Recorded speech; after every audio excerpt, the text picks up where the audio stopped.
basically. New Mishnah today. I know I've gotten a couple of emails the last few days. I haven't had a chance to respond because the world's been a little bit burdensome and overwhelming. But I promised Blinather to try to respond to everybody's emails. So we have a new Mishnah for today. We're in this 4th chapter, and it's the 2nd Mishnah from Ben Azai. So we're going to get right into it, and then we'll discuss. It's hiding behind the. It's behind. There we go. It's right here. All right. Ben Azai Oymar. Ben Azai says. So yesterday we explained that Ben Azai's first name was Shimon. He is a Talmud of Rabbi Yochanan ben Zakkai, at the same time as Rabbi Akiva. There's even traditions that he was martyred at approximately 135 AD with Rabbi Akiva. But either way, he chooses not to get married. There are very famous quotes from him. He says that a person is supposed to get married. A person's supposed to try to get married. A person's supposed to try to find a partner. A person tries to find a way to give to others. But he chose not to. And when the Gemara says, what do you mean that you believe this, but you yourself have chosen a path of just being alone? He says, look, my desire for learning Torah is just so great that what can I do? I have no available love for anything else. I just love learning Torah and doing mitzvahs. And there's, we've said this before, but there's an understanding in the mystical tradition that he's a reincarnation of Shammai. His first name is Shimon. Shimon is a contraction of Shimon, of Shammai and Avon. Shammai sinned, that Shammai pushed people away who wanted to learn Torah to come close to conversion, and he went out into the world and tried to inspire people and bring them back. And his position was meant to be kind of a counterbalance point to Shammai. Anyways, here are his teachings. They're very famous. A person should run to a mitzvah, even a light mitzvah, like they would for a severe mitzvah. And we've seen this language before earlier on, where that a person should do a small mitzvah like a big mitzvah because we don't know the true value of a mitzvah. This language is a little bit similar. But what's interesting here is this idea of running. Nope. Why is it that a person has to run to do the mitzvah? And the reason why that needs an explanation, sorry, it's been a while here, is because of how the Mishnah continues. So, Bayrech minha, a person should run away from, it doesn't say from a sin. Here it says run to do a mitzvah. The letter hey here is not found here. It doesn't say have a rutz, leha mitzvah, run to do the mitzvah. It says run to do mitzvahs, a mitzvah. Here, when it says to run from a sin, it says ha-avera, the sin. It gets lost in translation. It's not here. But the commentators point out, it could have just said bereach min avera, run away from sins, or sin. Here it's the sin. So that needs an explanation. And the motivation for this first part is shemitzvah gereris mitzvah. One mitzvah causes another mitzvah, v'avera gereris avera.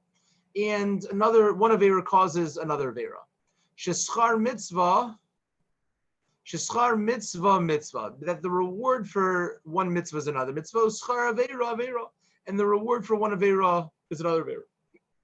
So the word schar doesn't mean reward as much as the word schar means like payment, right? So, pay back, right, also could have a negative connotation. So what's of course interesting here is that if there's a consequence that one mitzvah provides another mitzvah, why then do I have to be running? Meaning, if I do the mitzvah, I get another mitzvah, why do I have to run to do it? I'm tired already, I'm getting older, it hurts. It's not so easy. So we need to explore some of this. But what I think here is perhaps the most kind of underlying theme is that he sees living a virtuous life as their greatest reward. A person is living an honorable life, a righteous life. So the reward is to perpetuate that. So I have a few things to say that I want to see everybody's faces for. Both when we think about the positive and the negative. If we think about the last 4 years, the consequence of the evil of the last 4 years is not just the evil that we've seen in the last 4 years. Kids in cages, an assault on all things decent, right? That's evil. But that's not the worst of it. If God willing tonight, there is a clear victory for Biden, and let's say there's a smooth, peaceful transition, it's not like the evil then stops. The consequence of evil is that there's now more evil in the world, right? In a society where you needed to wear a hood, right? If you were a racist, now you can be out with your tiki torches, right? The evil that was created, that was emboldened in the last 4 years, if we stop all of that vitriol and all of that hatred, it doesn't stop. It's just it creates this momentum that it's going to be very difficult to unknow that culture of racism and systems of oppression. I'm optimistic, and right, but there's a sensitivity that it's not like a person just stops doing the evil thing, and like the consequences of all those evil acts don't still exist. And that's why it's so powerful when we do something that's good. A person creates an endowment. It's a perpetual state of goodness. A person writes an article, gives a speech, and it's out there, and people see it and they share it. Right? I really haven't slept, and I apologize. I hope this is not an indicator that my mail is going to be slow, because I'm not so good with the words and letters today. But right, it ripples, it goes out. And so the rabbis tell us that the best way to try to create this momentum of removing oneself from doing things which are not ideal is from filling that time with something that's positive. But you only get the momentum based on the effort that you put into it. And I think that's why the author of the Mishnah put such an emphasis on running. When a person runs to do a mitzvah, you don't just stop when you get there, you're running. You can't just stop. You have this momentum that it carries you, that it's not enough just to check a box. Okay, I voted. Oh, I left my sticker. I did not vote today. I voted, I'm registered in New Jersey. I voted a couple of weeks ago, but I didn't get a sticker from the voting from a couple of weeks ago by mail. In New Jersey, evidently in New Jersey, everything's by mail. My wife, Wendy's registered here. She got me a sticker. And like an idiot, I left it in the other room. Anyways, it's not just enough to check a box. It's important to check a box, right? It's really important to check the box. It's important to vote. But and I think we've seen this, especially among, younger and first-time voters, there's an enthusiasm. There's I am bundling up, bringing hot beverages, and I am going to wait as long as it takes. That's not checking a box. That's a passion, and that's a commitment to that whatever happens at the end of the day, it doesn't stop there. It's the act of the ask of the moment. But because there's this passion and this intensity, right, it carries on. So that's the idea of running, both to do the mitzvah and to run away from the sin. The sin, I mentioned this in passing this morning in the Musar thing, but there's different interpretations. What does it mean, the sin? So the Chavetz Chaim, who's known for the laws of Lashon Hara and not speaking badly, he says it means from this sin of speaking badly about people, that everyone needs to run away. You shouldn't even get close to having conversations which could lead to people speaking badly. The laws of Lashon Hara are very complicated. Sometimes it's a mitzvah to say something about somebody, right, to warn somebody, etc. But there's ways in which we could all probably be more generous of speech with people who are more deserving of the way in which they would want to be referred to. So there are lessons there. And the fact that the Chavetz Chaim says this is because that's what was on his mind. That was his thing. And so what the Mishnah is actually speaking to is to the things that we as individuals struggled with. And it's a continuation of the teaching from yesterday when it says, right, Ezehu Gibor, who's strong, HaKovish as Yitzray, one who's able to overcome and overpower their evil inclination. It's possessive. So too, it's Beirech Min Ha'avera, running away from the sin. What's the sin? It's the sin that you've been trying to run away and you're stuck in the cycle, right? Whether that's I want to go to sleep earlier, I want to wake up earlier, I want to eat healthier, I want to give up this or start doing that. But I wanted to say this differently. If there was something that this year on Yom Kippur you felt bad about, that you also felt bad about on Yom Kippur last year, right? Might be a good indicator that it's a place worth putting in the effort, right? Because if in multiple years we're still struggling with it, it means that it's something that is actually a point that requires some work. So the negative data of something being difficult is not meant to dissuade us from putting in the effort. It's not meant to be a roadblock.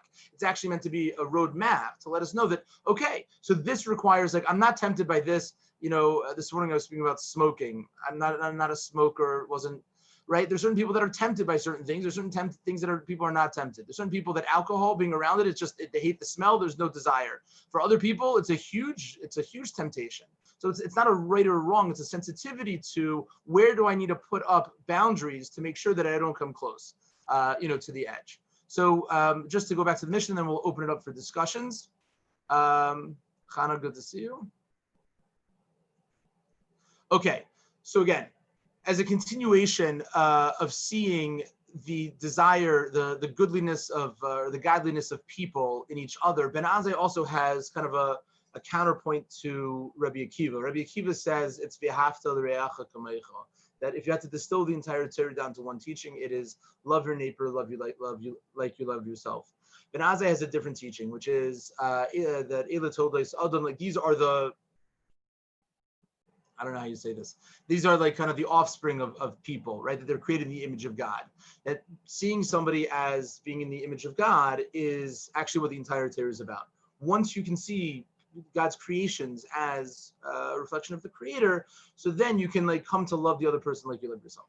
So these ideas of doing a mitzvah and running and coming away, it's not just about one's own personal development of like, how's my mitzvah column doing and how's my sin column, but rather like there needs to be an understanding that the mitzvah is trying to fix society, trying to be there. And so when a person has developed the ability that like they wake up in the morning and they just run to do mitzvahs, so when they see something, it provides a sensitivity that when they see something that's broken in the world, like they're attracted to it to be able to heal it, right? Like the brokenness itself becomes kind of the beacon of attraction to run to be able to kind of heal it.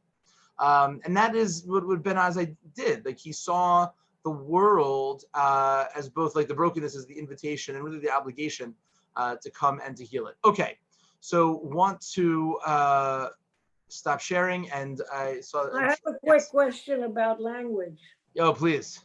And that's because I speak Hebrew, right? Yeah. The terminology about, let me bring it up, hold on. Pirkei Avot.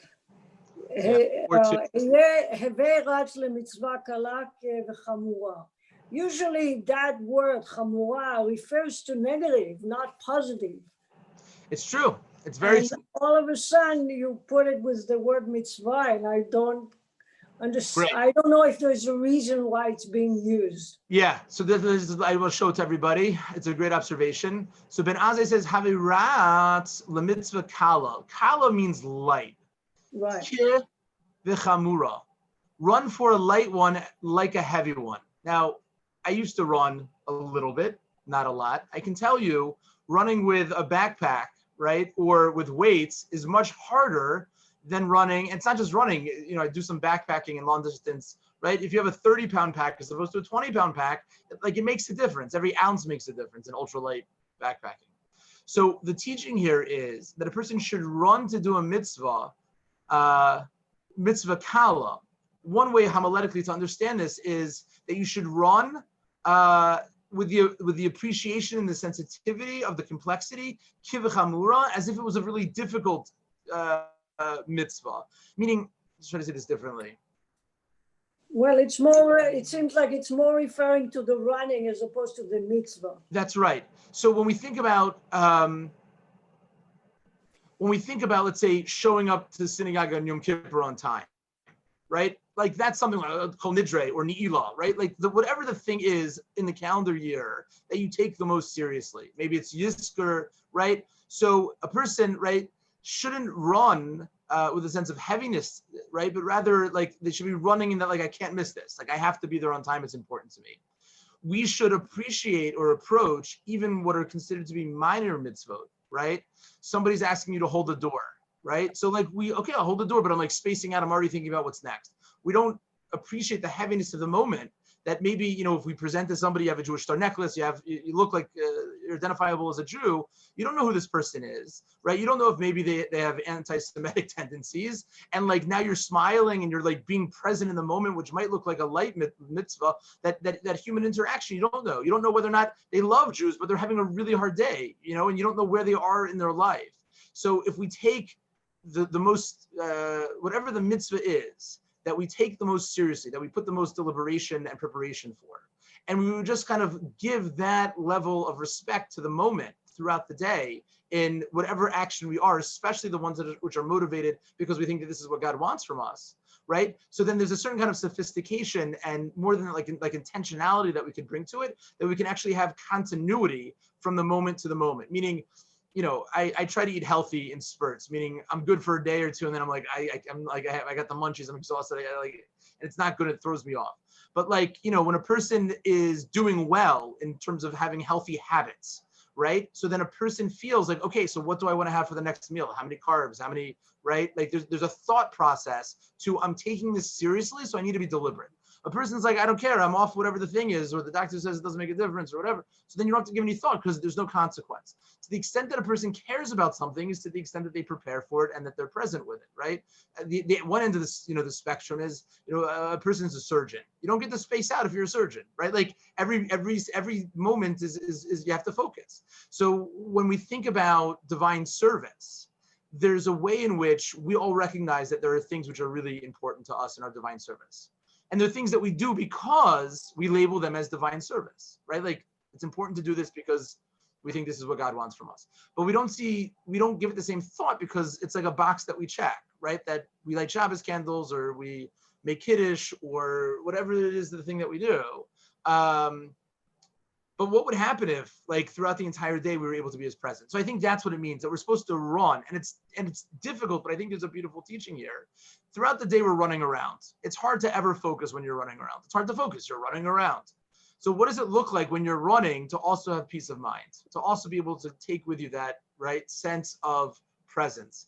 I think there's something that's being delivered in this teaching that we're even in the running of the running around of life, we should be able to kind of carry a certain calm with us, in the performance of commandments, especially once we're doing them. A person's making a blessing, right, on food or on drink, or they ate, they want to make, right? So we're running around. But once you're going to do it already, you might as well stop, you might as well cut out the noise and be present when you're going to do the action.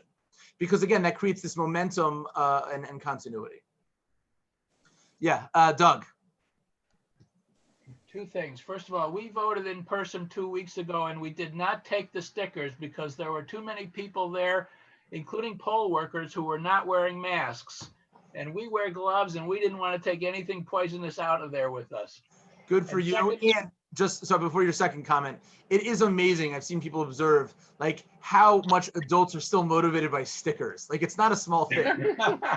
Well, we're in Florida, and it just is too painful to remember. But the other thing was the teaching reminds me of a little aphorism in English, which I really don't quite get, which is that virtue is its own reward. And maybe you can explain that aphorism to me a little bit. That is actually, I saw that quoted. Did Saul, not to put you on the spot, but did you preview the Hertz commentary today? You're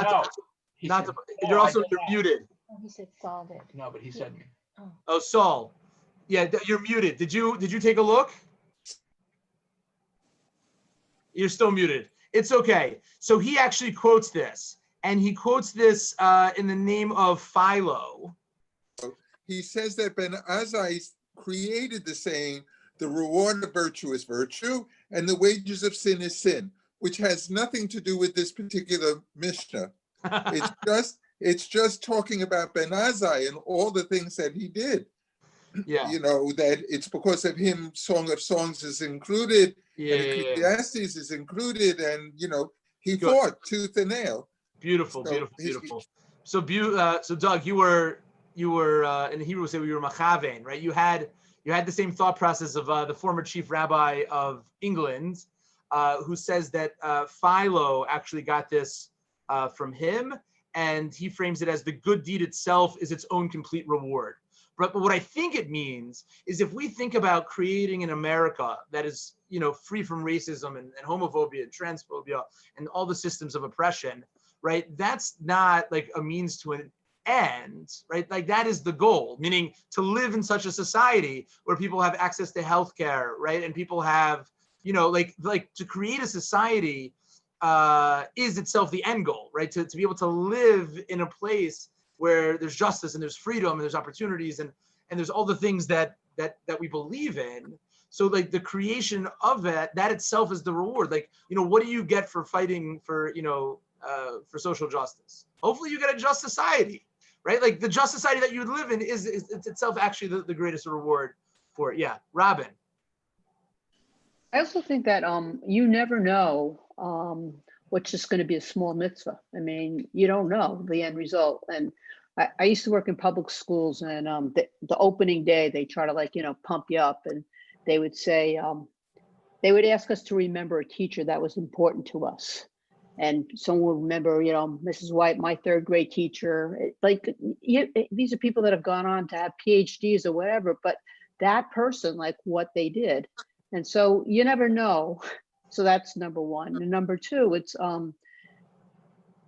I think it's about having integrity. Like everything that you do, you should do a certain way, not just reserve it for when, I'm just going to be really try my best here because this is important, but this doesn't matter. So I can just cut this person off on the way because I'm going to do something important and I'm more important than this other person.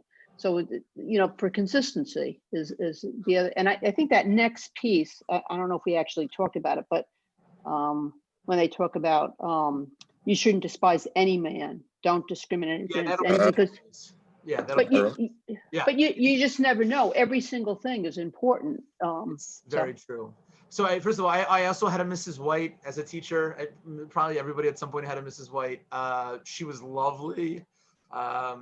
And you're right. We don't know what for one person might be, game changing, right? Might be life altering. And for us, we don't even remember the incident. I can't tell you. It's not good. But but people have said, I heard this, I read this, and you have no idea. The answer is you're right. I have no idea. I wrote it in a basement at CBST. I pressed send, and you don't get to know what it happens. But the important thing is that there are consequences, and I think that's what this mission is saying, is that because we are not aware of how impactful, and there's something empowering about that. Like really, the way in which we're standing 6 feet apart from each other in the grocery store, right? Like just being there and being conscious. Are we wearing a mask? Are we wearing the mask properly, right? Are we, helping people who could use a hand? If we're paying attention and we're present, right? So then the way we are in every situation reflects how we feel is an appropriate way to respond to that situation. And the absence of that is that we're part of the society that's not being proactive to try to fix it. And I think so. I think that's an excellent point, and thank you. And I also agree that there's something to be said about doing things with a full heart. Like if it's worth doing right. Which certainly when I was a child, I felt like that wasn't true. Like sometimes I think if it was up to me, I wouldn't do it at all, but I have to do it. So I'm going to do it with at least as effort as possible. So that's great if the rule is coming from, from somebody who might have made a silly rule. But when it comes to our relationship with God, if there's an expectation there, it's not silly.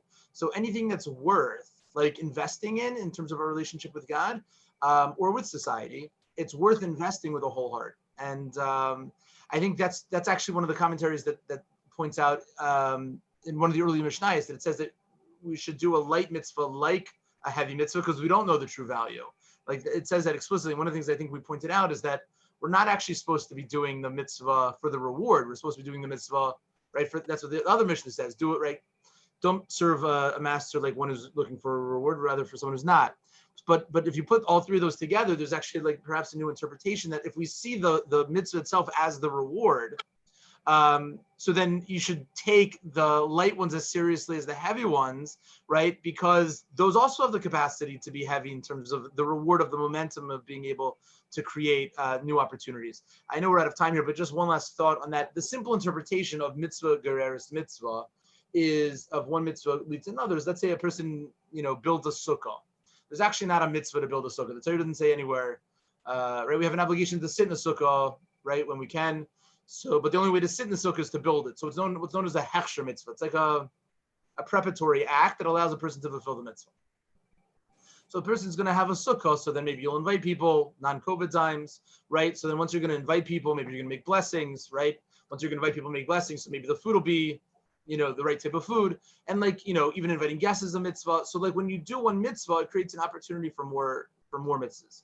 In the mystical level, there's an understanding that there's a constant kind of radiation of a flow of spiritual energy into the world. And depending on our last action, it'll either go in one direction or the other in terms of positive or negative. And depending on the intensity and kind of the running of the motion, it'll come with a certain kind of speed and intensity. So a person is sleeping, kind of like, you continue to sleep, hopefully, until it's time to wake up. But when it comes to a person who's engaged in something that they know is not good, so then that's a path that requires effort to go in the opposite direction, right? It says, "Sormei rava asitay," remove yourself from evil and do good.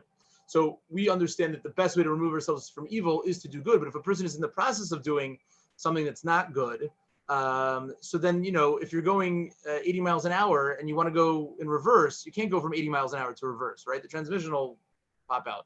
You have to first slow it down, stop, and then go in the opposite direction. So that's the idea of mitzvah gereris mitzvah and avera gereris avera. To do a mitzvah after you've done an avera, it takes effort. So one of the thoughts is that when a person, and this is a longer conversation, there is that negative energy can be channeled. It just requires, right, a pivot and a shifting, but that takes effort and more consciousness. So it's much easier to kind of stay on the right path and kind of pick up speed than it is to go in the wrong direction. Then you have to come back. So we will continue, God willing, tomorrow. If you haven't voted and there's a safe way for you to do it, please do it. And also obviously help those who could use help in figuring it all out. And hopefully tomorrow, the world will be a little bit lighter. Amen.